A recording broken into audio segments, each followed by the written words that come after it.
Hello and welcome to another episode of Nutanix Weekly, the XenTegra podcast that focuses on the best content on the internet, all about Nutanix. I'm your host, Phil Sellers. I'm also the practice director for Modern Data Center here at XenTegra. And I couldn't do this alone. So I, of course, have my merry band of men joining me again today. We've got Jirah Cox from Nutanix.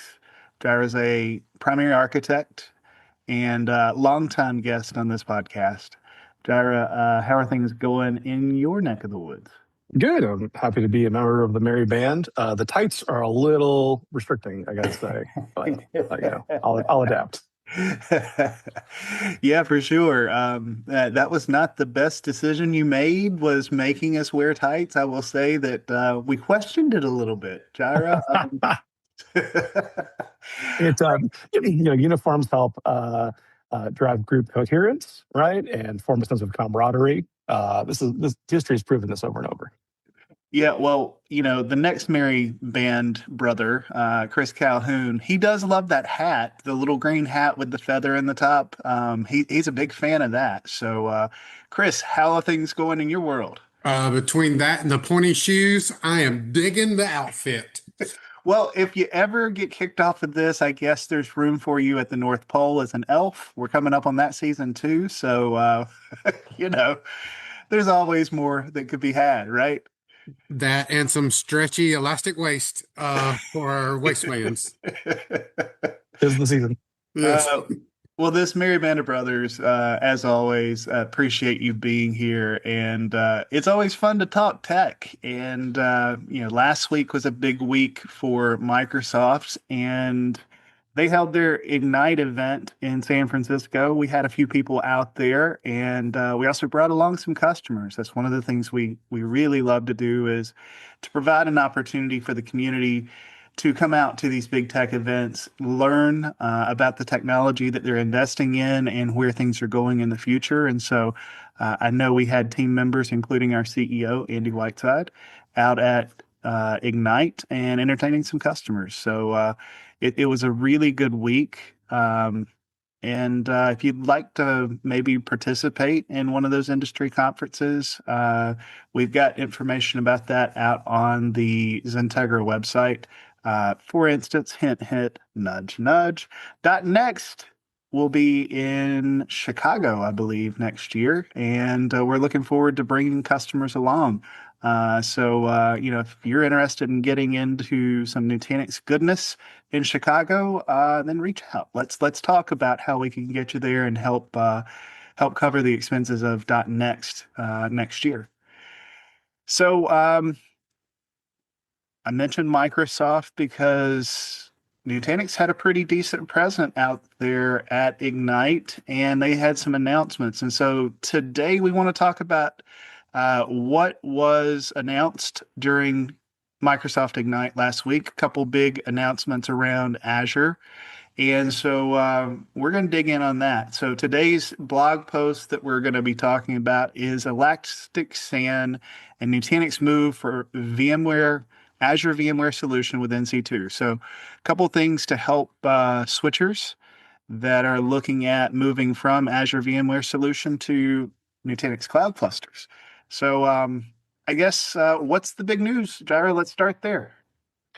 I guess you could say the big news is like giving customers what they've asked for. You and I both have a ton of customers in Azure, right? Very popular cloud among our customer demographic of choice, right? A lot of VMs there, and a lot of VMs that customers want to get a solution for, right? For like, what's their long-term home going to look like? And so these announcements have been certainly something I've heard from customers a lot. Thrilled to see this now getting talked about and coming out shortly. But yeah, like that, in order, that first one there, Elastic-SAN integration, right? That gives customers even more flexibility with how they want to get deployed onto Nutanix in Azure, right? Nutanix in the cloud, where we normally run on, bare metal hardware in your tenant, right? But as it's bare metal hardware in the Azure fleet, it's got a defined, size, right? Like no one's going to run out there and add more drives into it just because you asked them to, because These are very lights out data centers that, people don't go touch. Therefore, the traditional solution has been when you want more storage, get more nodes, right? Kind of the old reality of HCI from 10, 12 years ago, right? Was like inflexibility of hardware. Therefore, when you want more of anything, you got to buy more of everything. Right now, of course, we all know that's not the case for HCI on-prem, right? We have a lot of flexibility to tailor what you want, but it all involved touching the nodes. When I can't go touch the nodes in the data center, then there's constraints. So this is such a wonderful solution to that, of getting more flexibility around, I want X amount of storage, but I want Y compute, I want Z memory, and I can now kind of customize some of those parameters by adding more storage to the nodes via Azure Elastic SAN. Yeah, this is one of the great things that we got a little earlier in the competing cloud in AWS. It's a very welcome sort of addition, no pun intended, to what we have inside of Azure. Chris, this addresses one of the primary constraints that we've kind of had in Azure. And what is that? Definitely node types. That's been something to me that as we've worked with several customers that are looking for that flexibility, they are already existing Microsoft customers because, of course, they're either M365, O365, whatever the name is, but they have Azure capabilities or even have some workloads there. So getting the right configuration and not having to fit Nutanix in a very small, isolated, shaped box of gear is really something that I think that now, as Azure looks to adopt more of this solution for, quote, the movers, this is a good solution for them. Obviously they've been they've been VMware customers in the past, but they've also been Microsoft customers for a long time. So let's take that Microsoft and extend that to, okay, now let's bridge the gap away from VMware and integrate that within the Nutanix stack and give you some flexible options that they haven't previously had. Yeah. Yeah, no, this is very welcome news. Again, we have a few more node types. In reality, as I've gone through helping fit customers on AWS nodes, the conversation generally comes back down to a couple of node types. There may be 7 or 10 or 12 or whatever the current number is available, but really most workloads fit in on a couple of different node types. It's very similar on the Azure side. We have 3 different node types, and they're available in different regions. So now this addresses a huge thing when you need more storage in a cluster. You don't necessarily have to add nodes. So that's a welcome thing. And it kind of makes me think, it's really useful for disaster recovery use cases. Having a 3 node cluster, but then being able to grow out the storage, that makes disaster recovery a much more viable option to cloud. And that's one of the places I think we're seeing in conversations a lot of interest for customers. Um, let's talk a little bit about how it works, Jirah. What's happening under the covers? When we talk about this on an AWS perspective, we're attaching Elastic Block Storage or EBS to the Nitro card. Um, what are we doing with Elastic SAN here in Azure? So with Elastic SAN, right, what's cool about this is actually using Azure storage that is connected, of course, to join up in the CVM. So I have local NVMe storage in the node. And then I also have a separate tier of storage that exists over in Elastic SAN that the CVM knows how to reach out and route over to, of course, over the Azure network, right? And there's we'll talk about some of the networking perhaps a little bit down around the provisioning there. But this gives a customer an opportunity, like I think the DR use case is fantastic, right? A great way to test this out is for disaster recovery, I obviously need all the storage for all my stuff, right? I got to have all the bits there when I have a disaster. But I can definitely take time to add a node or two to be able to fit all the runtime for my VMs, right? The CPU memory, and I don't need that all of the time, right? I can shave down my solution costs that way by getting some of that on demand later on. So this has, the article calls out about a 4x enabler for what we can now address. So if a node had 18 terabytes of storage, inside of it internally in the local NVMe. That now means the node can address about close to 75 terabytes of storage overall, right? So like almost a 5x effect, or adding 4x storage in the external tier there. For nodes that were closer to 30 terabytes, that's in the mid 140s now for what it can address. So a huge, huge enabler here, right? That's effectively like getting the storage of 5 more nodes without paying for 5 more nodes, right? On the first node that I already was paying for. So it does act as a tier 2 remote storage there, which just means the CDN can tell the difference between the NVMe that's in the node and the storage that's not in the node. Spoiler, we've been doing that in Nutanix for like 16 years now, right? Is profiling workloads, understanding what is the truly hot stuff, put that locally, or it used to be on like the SATA SSD, right? And the colder stuff could fit on the spinning HV next to it, right? And nowadays we can use that exact same logic around, hey, this goes on my local NVMe and this goes on my NVMe elsewhere in the cloud, right? Which, spoiler, is still really fast. So helps out for customers that maybe larger storage requirements, right? Like databases come to mind, disaster recovery replication comes to mind, because this is all still flash backed, right, from the Azure provider there. Yeah, from my experience too, working with a specific customer that we're looking at a few different options in Azure. They've settled on 2 different choices. One is kind of light on storage.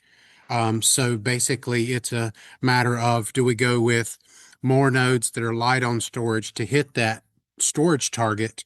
Or in this case, now we've got options.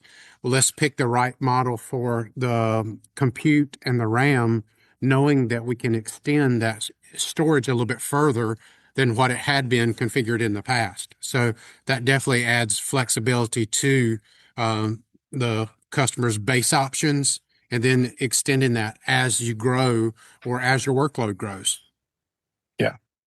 Yeah, no, excellent point, right? And what's cool about the way that the article calls out some of the new, I love the phrase mandatory architectural components, because it does get people in the right mindset of there's some new stuff here that you might need to take advantage of this, which is totally fine. That's an easy migration. But you'll want to run this on a cluster, right, that is in an environment that uses the Azure Virtual WAN, vWAN, with a dedicated vHub, right? So that's what lets you connect over to the Elastic SAN, because it'll drop a private endpoint into your tenant there. So that means that you now get way faster and non-egress related access to that service, right? It acts like it's within your tenant there via that private endpoint. Of course, as you can expect, right, this is all super easy because the Nutanix deployment wizard that you'll run in your portal to get this cluster deployed provisions all this for you, or uses what you've already got if you already have it stood up there. Well, and that's no shocker either, because simplicity and wizard-based creation, that's one of the hallmarks of the Nutanix system on-prem. It does an amazing job of that in NC2 as well. The blog post that we're looking at here also has a demo, so you can kind of see step-by-step Elastic SAN attach in NC2 through the GUIs. And so that's a really cool thing that you can follow up on after the podcast today. But getting started with Elastic SAN, where is this going to be available, Jirah? So the article calls out, which is helpful, that it sets expectations here right in it. So it says all NC2 Azure regions except for Qatar Central. So that's a lot of regions.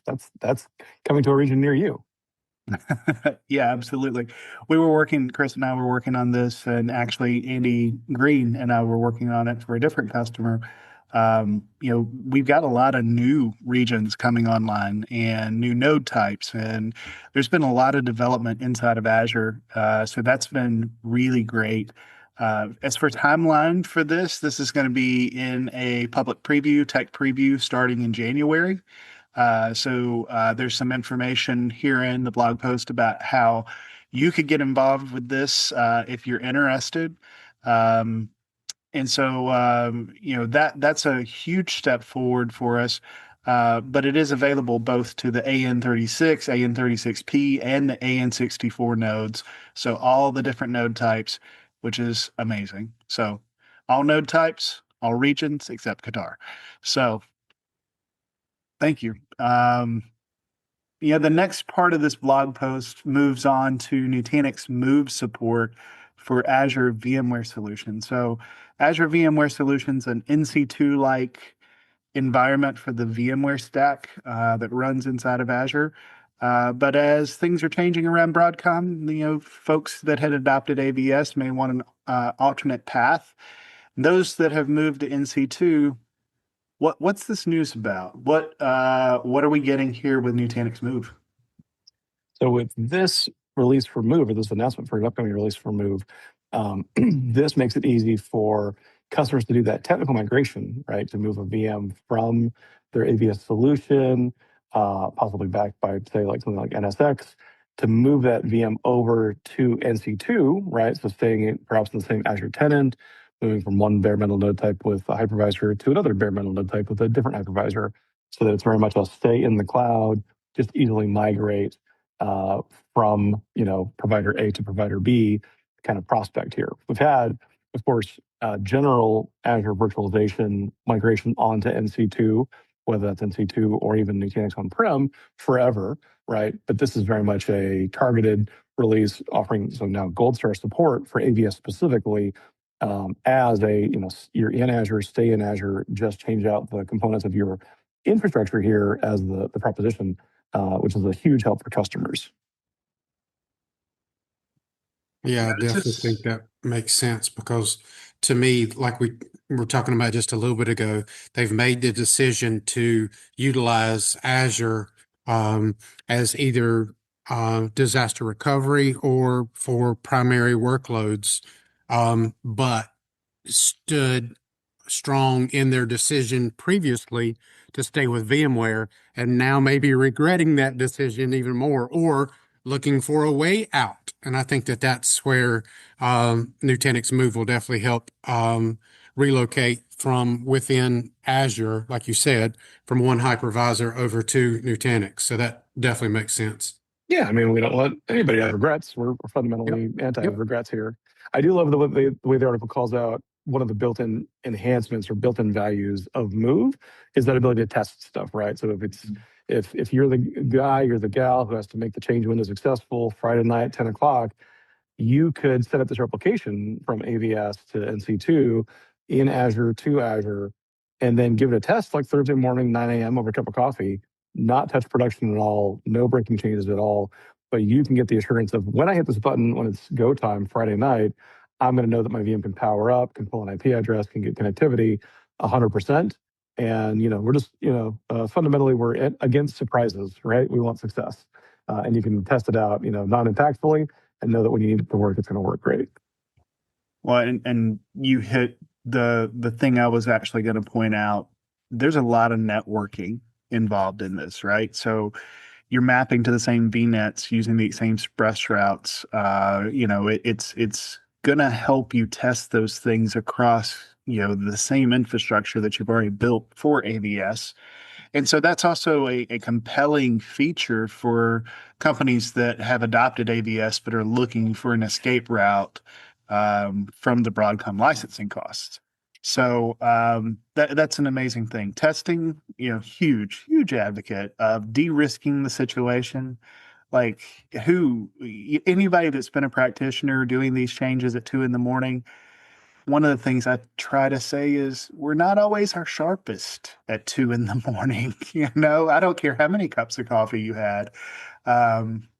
So, you want to be able to test these things in business hours and work through it ahead of time and not be caught. I love that. No surprises. Yeah. So the article calls out that, this is going to ship in an upcoming version of Nutanix Move. So watch the support portal for the release notes that will give you all the details and speeds on that. But even right now, if you're having trouble sleeping at night, you can read the required network ports documentation right now around what will be needed to make this work. So you can even start planning for that migration right now. Who needs melatonin? We've got network documentation. Well, and that's not the only news. NC2 Azure has also achieved SOC 2 Type 2 compliance. And as a company who's going through SOC 2 Type 2, this is not trivial. I love that it gets only a paragraph in the blog post, but this is a huge deal. It involves a lot of checks and balances, controls and compensating controls. Yeah, this is great news. Is there anything else beyond a high level headline that you would point out, Jirah, around SOC 2 Type 2 compliance? I think it's great. I mean, Nutanix has always made security extremely important to us, the way we develop, the way we run software, making it easier for our customers with the most secure of secure environments to be able to adopt our platform and run us as a solution. So yeah, we take security extremely seriously. But on that note, if you've got super insomnia, right, we also have security documentation you can read to help out as well. If the network report documentation doesn't cut it for you, there's links all over this paragraph to where you can go read the pedigrees and attestations around these security controls. Yeah, there's more ISO designations and numbers than I think we have in the actual alphabet. So you definitely could get yourself some heavy reading. And is that one of the new Marvel characters or super insomnia? Super insomnia. Yes. Yeah, I mean, listen, we joke about this, but it's incredibly important. You know, the AI threat in the security space is a huge one. And so, you know, these controls and the ability to ensure and audit and show these are a huge deal.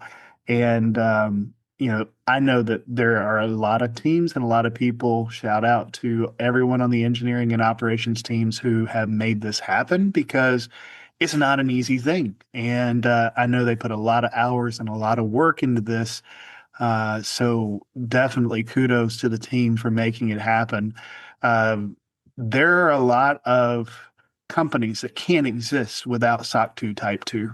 And, you know, it's becoming increasingly evident that insurers want to see evidence of this type of compliance, a lot of different regulations being adopted within companies to try and mitigate the risk of ransomware and losses. You know, this is important for all of us to think of, even if it does help us sleep at night. Actually, that might be the whole point, is to help us all sleep at night. So, yeah, nail on the head, right?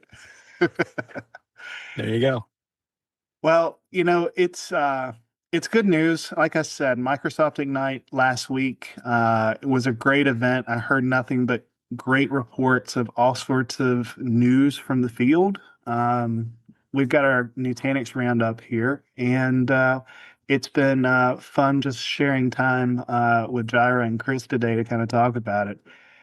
I'd be remiss to say a huge thank you to Jirah for spending time with us and investing so much time over the last several years. Predates me on this podcast. He was a founding member of Nutanix Weekly, and Jirah is going to be moving on from Nutanix to his next adventure. And I just want to say thank you on behalf of everyone at XenTegra for your support and for spending time with us, helping everyone that listens learn as well. I know that's a huge part of it for you. So I just really want to say thank you. Well, I'll turn it back around and say, Phil, Chris, thanks to you guys. Thanks for doing it with me. It's been a pleasure and delight and a genuine hoot all throughout. Hope we've made, it's only with our powers combined that we can make summarizing technical blog posts actually entertaining and enjoyable. Well, I appreciate you so much. Good luck. We're going to continue working together, and that's the best part. So don't be a stranger, but thank you again. And thank you, everyone, for listening. We appreciate it. Until we catch you on the next episode, I want to say we're coming up to holidays. I hope you have a happy holidays. And if there's ever anything we can do, please do reach out. info@XenTegra.com. That'll get you connected to someone. And we'd love to help you anywhere you're at. On behalf of Jirah, Chris, and myself, have a great day.